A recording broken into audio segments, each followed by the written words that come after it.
పసిడి ప్రియుల ఆనందం కొనసాగింది. దేశవ్యాప్తంగా బంగారం ధరలు రెండో రోజు తగ్గుముఖం పట్టాయి. శుక్రవారం ఆగస్టు 23 పసిడి ధరలు స్వల్పంగా క్షీణించాయి. దేశంలో వివిధ ప్రాంతాల్లో అక్కడి స్థానిక పరిస్థితులకు అనుగుణంగా బంగారం ధరల్లో తగ్గుదల నమోదైంది. తెలుగు రాష్ట్రాల్లో ఎంత తగ్గిందంటే హైదరాబాద్, విశాఖపట్నం, విజయవాడ నగరాలతో పాటు తెలుగు రాష్ట్రాల్లోని వివిధ ప్రాంతాల్లో ఈ రోజు 22 క్యారెట్ల బంగారం 10 గ్రాముల తులం 200 తగ్గి 66,600 వద్దకు వచ్చింది.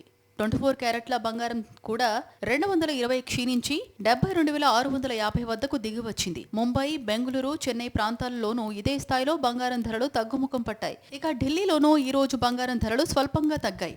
22 క్యారెట్ల పసిడి ధర 200 తరిగి 66,750లకు, అలాగే 24 క్యారెట్ల బంగారం ధర 170 తగ్గి 72,800 వద్దకు వచ్చింది. వెండి ధరలు దేశవ్యాప్తంగా 2 రోజుల తర్వాత దిగవచ్చాయి.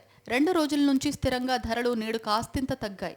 హైదరాబాద్లో శుక్రవారం 300 మేర క్షీణించింది. ప్రస్తుతం వెండి ధర 91,700 వద్ద ఉంది.